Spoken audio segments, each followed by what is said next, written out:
Assalamualaikum warahmatullahi wabarakatuh. Kami di sini dari mahasiswa Universitas Muhammadiyah Lamongan Ilmu Kesehatan Prodi S1 Farmasi kelas 2B akan mempresentasikan hasil kerja kelompok kami yang berjudul GAM, Agar, dan Mana. Kami dari kelompok 4 yang beranggotakan 5 anggota. Yang pertama Muhammad Orjildas Indias dengan saya sendiri sebagai moderator dan pemateri 1. Yang kedua ada Muhammad Wajar Alim sebagai pemateri kedua. Yang ketiga ada Wulan Dwi Erika sebagai pemateri ketiga. Yang keempat ada Naswa Zahra Indah sebagai pemateri yang keempat. Dan yang terakhir ada Adelia Dwi Puspitasari sebagai pemateri kelima. Di sini saya akan menjelaskan tentang GAM agar, sinonim agar-agar atau Japanese Syngias Vegetable Gelatin, sumber biologis. Zat agar-agar kering yang diperoleh dengan ekstraksi dengan air dari Gladium amansi atau berbagai spesies ganggang merah seperti Gracilaria dan Pterocladia. Deskripsi: beberapa bahan pengawet yang umum terdapat dalam agar-agar yaitu agar-agar Denmark. Kehadiran gelatin dapat dideteksi dengan penambahan volume yang sama dari 1% trinitrophenol dan 1% larutan agar. Larutan menghasilkan kekeruan dan presipitasi. Agar Denmark memiliki abu 16,5-18,5% terbentuk dari Rhodopiceae asli ke wilayah Costa Denmark. Agar-agar Denmark memiliki kekuatan gel yang setengah dari kekuatan gel agar-agar Jepang. Selanjutnya cara memperoleh ganggang merah tumbuh di bebatuan di perairan dangkal atau di bambu dengan menempatkannya di laut.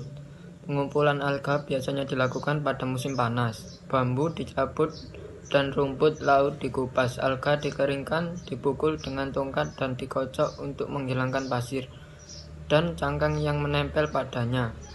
Karakteristik warna: putih kekuningan sampai abu-abu atau tidak berwarna, bau sedikit atau tidak berbau. Bentuk strip, serpi atau bubuk kasar. Ukuran: memiliki panjang sekitar 60 cm dan lebar 4 mm. Lembaran lebar memiliki panjang 50-60 cm dan lebar 10-15 cm. Kelarutan: tidak larut dalam pelarut organik, air dingin, tetapi larut dalam air panas dan membentuk larutan agar-agar setelah mendinginkan larutan panas. Kimia: agar adalah heteroksida kompleks dan mengandung 2 polisakarida berbeda yang dikenal sebagai agarosa dan agaropektin. Agarosa adalah polimer galaktosa netral dan bertanggung jawab atas sifat gel agar. Ini terdiri dari unit dextrogalaktosa dan levogalaktosa. Struktur agaropektin tidak sepenuhnya diketahui, tetapi diyakini terdiri dari polisakarida tersulfonasi di mana galaktosa dan asam uronat sebagian diesterifikasi dengan asam sulfat. Agaropektin bertanggung jawab atas kekentalan larutan agar. Kegunaan agar digunakan untuk mengobati sembelit kronis, sebagai penghacar, zat pensuspensi, pengemulsi, zat pembentuk gel untuk suppositoria, sebagai pelumas bedah, sebagai ekspesian tablet, penghancur dalam produksi enkapsulasi obat dan salep, sebagai cetakan gigi. Dasar cetakan ini banyak digunakan sebagai gel dalam media nutrisi untuk kultur bakteri, sebagai pengganti gelatin dan isinglass. Dalam pembuatan emulsi termasuk fotografi, gel dalam kosmetik, sebagai bahan pengental dalam makanan terutama penganan dan produk susu. Dalam pengalengan memenuhi ukuran untuk sutra dan kertas, dalam pewarnaan dan pencetakan kain dan tekstil, dan dalam perekat. Saya Naswa Zahra Indah akan mempresentasikan hasil kerja kelompok kami yang berjudul Mana. Sumber biologis: mana ini eksudasi sakarin yang diperoleh dari batang Fraxinus ornuselin, milik keluarga Oleaceae. Sumber geografis: mana berupa pohon kecil yang banyak ditemukan di cekungan Mediterania dan Eropa Selatan. Ini juga dilaporkan di Spanyol dan dibudidayakan secara komersial di Sisilia.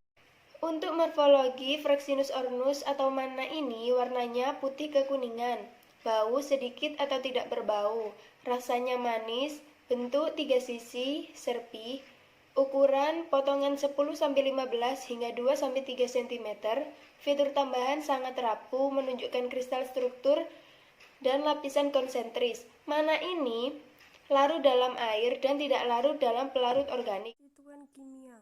Mana mengandung 40-60% matinol, 5-15% mannotryos, dan 10-15% mannotetros. Sementara dextrosa, lendir, dan sejumlah kecil fraksin zat fluoresen adalah kandungan mana lainnya. Kegunaan: digunakan sebagai pencahar, makanan atau obat-obatan yang diminum untuk membantu mengatasi sembelit dengan membuat kotoran bergerak dengan mudah diusut. Sekian presentasi dari kelompok kami. Bila ada salah kata, mohon dimaafkan. Bila taufiq wal hidayah. Wassalamualaikum warahmatullahi wabarakatuh.